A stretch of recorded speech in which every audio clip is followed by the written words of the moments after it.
तो दिल्ली के coaching centre में हादसे के बाद अब एमपी सरकार भी कोचिंग सेंटर्स में लापरवाही पर सख्ती बरतती नजर आएगी। सभी जिलों के डीएम को जांच के निर्देश जारी किए गए हैं। कोचिंग सेंटर में लापरवाही पाए जाने पर सख्त कार्रवाई के निर्देश दिए गए हैं।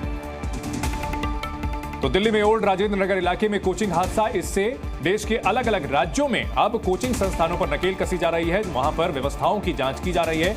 इससे पहले राजेंद्र नगर इलाके में जो हादसा हुआ है उसमें 3 आईएएस एस्पिरेंट्स की जान चली गई है। शनिवार को ओल्ड राजेंद्र नगर में हुए हादसे के बाद लगातार जो यूपीएससी के छात्र हैं उनमें आक्रोश है, धरने पर बैठे हुए हैं।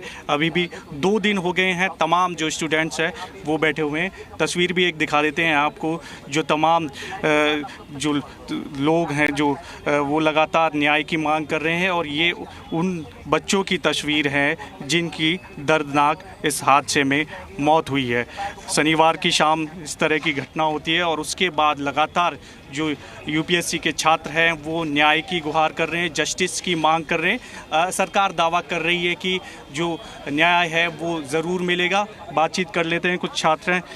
क्या मांग है आपकी? 2 दिन से आप बैठे हुए हैं, तो आपको मिल रहा है जस्टिस? आपको लग रहा है कि जस्टिस मिलेगा? डीसीपी सर से बात हुई थी, उन्होंने आश्वासन दिया है कि आप कल 12 तक वेट करो, हम आपको बताएंगे। हमारी डिमांड क्लियर थी।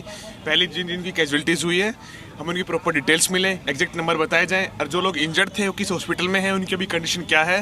दूसरी हमारी डिमांड थी कि हमें फायर की कॉपी मिले, इसके खिलाफ क्या क्या एक्शन लिया गया वो पता चले। तीसरी बात है हमें कंपनसेशन दिया जाना चाहिए पेरेंट्स को जिनके बच्चों की कैजुअलिटीज़ हुई है।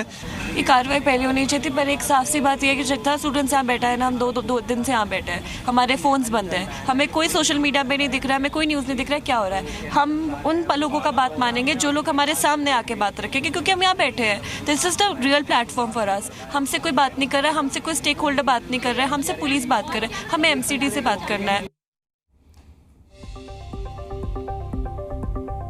और आइए आपको दिखाते हैं वो बदनसीब छात्र, वो आईएएस एस्पिरेंट जो इस हादसे में मौत के मुंह में समा गए हैं, उनके बारे में भी जानकारी देते हैं। श्रेया नाम की लड़की, श्रेया यादव, जो कि यूपी के अंबेडकर नगर जिले की रहने वाली थी। सबसे पहले उसकी मौत की खबर आई, जुलाई में ही उसने कोचिंग ज्वाइन की थी। और आपको बता दें कोचिंग फीस जो है वो 1.5 लाख से ज्यादा जमा करवाई गई थी। एग्रीकल्चर बीएससी में 80% से पास हुई। पिता अंबेडकर नगर में एक डेयरी चलाते हैं और दिल्ली में जो मौत का कोचिंग सेंटर है उसमें जिन छात्रों की जान गई है उसमें श्रेया यादव का नाम भी शामिल है। अब हम अगली तस्वीर जो है आपको दिखा रहे हैं तान्या सोनी की। बिहार के औरंगाबाद की रहने वाली थी तान्या सोनी। दिल्ली यूनिवर्सिटी से ग्रेजुएशन इसने अपनी पूरी की और 1.5 महीने पहले ही इस कोचिंग एकेडमी को इसने ज्वाइन किया था। हादसे से 10 दिन पहले उसने अपना जन्मदिन मनाया था, लेकिन किसी को यह अंदाजा नहीं था कि उसकी इतनी जल्दी जान चली जाएगी। पिता एक खनन कंपनी में काम करते हैं।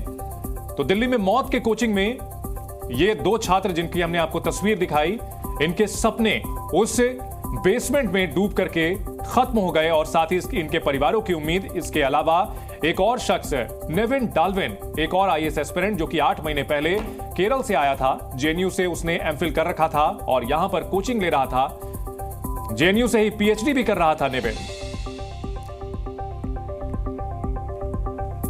तो शनिवार को हादसे में नेविन की मौत हुई थी और इस बड़ी खबर पर जी न्यूज लगातार मुहिम चला रहा है और मांग कर रहा है कि इसमें अकाउंटेबिलिटी तय करना बहुत जरूरी है।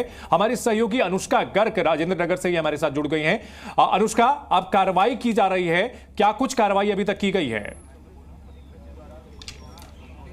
बिल्कुल, लगातार हम देख रहे थे कि जितने भी बच्चे हैं उनकी बार बार इस बात को लेकर के आवाज़ उन्होंने उठाया था कि जिस तरीके के हालात हैं यहाँ पर प्रशासन की तरफ से बहुत सारा काम जो है वो किया जाना भी बाकी है। लेकिन चंदन, ये कहा जा सकता है कि हमारा दुर्भाग्य है कि जब तक कोई बड़ी दुर्घटना नहीं हो जाती है तब तक प्रशासन की आंखें नहीं खुलती है। ओल्ड राजेंद्र नगर में इस वक्त हमारी मौजूदगी है, आपको तस्वीरें भी दिखा रहे किस तरीके से जो बच्चे हैं वो इस घटना के बाद से लगातार धरना प्रदर्शन पर बैठे हुए हैं।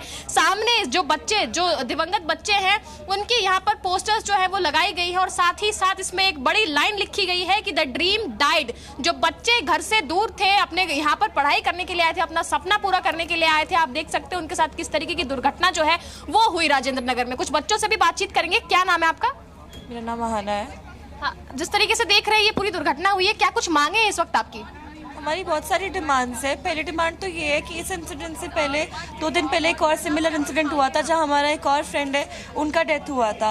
एक डेथ होने के बाद भी आप लोग जागरूक नहीं हुए कि हमारा जो वायरिंग है वो ढंग से कंसील नहीं है। उसके बाद फिर से ये, और वाटर लॉगिंग का कितनी बार कंप्लेंट करते हैं एमसीडी को, कोई एक्शन नहीं लेता। और दिल्ली कैपिटल है, ये एजुकेशनल हब है दिल्ली, तब भी आप स्टूडेंट्स को नहीं कर सकते। तो हम तो ये रीज़न मानेंगे ना कि हम वोटर्स नहीं, तो इसलिए ट्रीट किया जाता है, आउट स्टेशन बच्चे हैं, एजुकेशनल हब है ये। तो जो डिमांड्स हम रख रहे हैं कि बच्चे बहुत दूर से आ रहे हैं, उनके पेरेंट्स को प्रॉपर कॉम्पनसेशन मिलना चाहिए, जो इंस्टीट्यूशन है उनको अपोलोजाइज करना चाहिए, क्योंकि जब एक माँ बाप जब अपने बच्चों को दिल्ली भेजते हैं तो वो इंस्टीट्यूशन का रिस्पॉन्सिबिलिटी मानते हैं, वो ख्याल रखेंगे।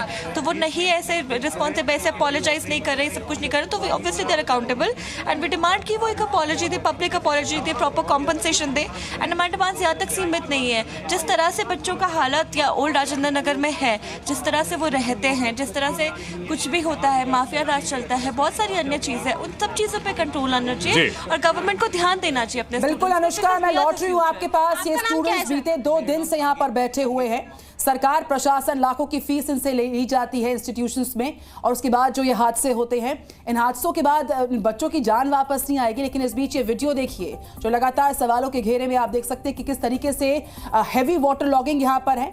और इस वाटर लॉगिंग के साथ ही आप सामने देख सकते हैं तस्वीर में एक काले रंग की जीप यहाँ से होकर गुजरती है। पानी का बहाव बहुत ज्यादा है और इसी के साथ साथ जो पानी है इस जीप के गुजरने के साथ ही बहाव तेज होता है और कैसे पानी जो है बेसमेंट की तरफ जाता है।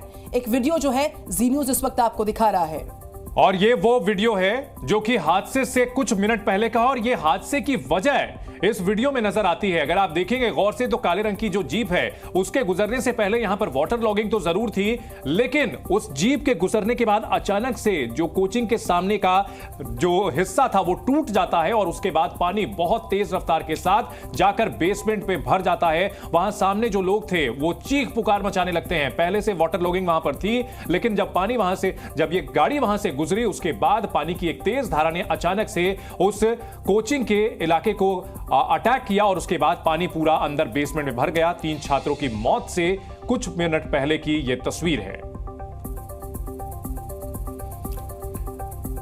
और तस्वीरें आपके सामने किस तरीके से वाटर लॉगिंग यहाँ पर देखी जा रही है। एक वीडियो में आपको दिखाया जिसमें एक इंस्टीट्यूट के बाहर से जमा पानी से जो है गाड़ी गुजरती है और कितना बहाव तेज था पानी का। और एक और तस्वीर सामने आई है, चारों तरफ पानी आप देख पा रहे हैं, ये बेसमेंट का पूरा इलाका है, किस तरीके से बामुश्किल यहाँ से निकला जा रहा है। चारों तरफ हैवी वाटर लॉगिंग, इन विजुअल्स में आप देख सकते हैं तेज बहाव के साथ पानी नीचे की ओर जाता नजर आ रहा है। और यही पानी, यही तेज बहाव, इस बेसमेंट में पानी का भरना इन 3 छात्रों की मौत की बड़ी वजह बन गई।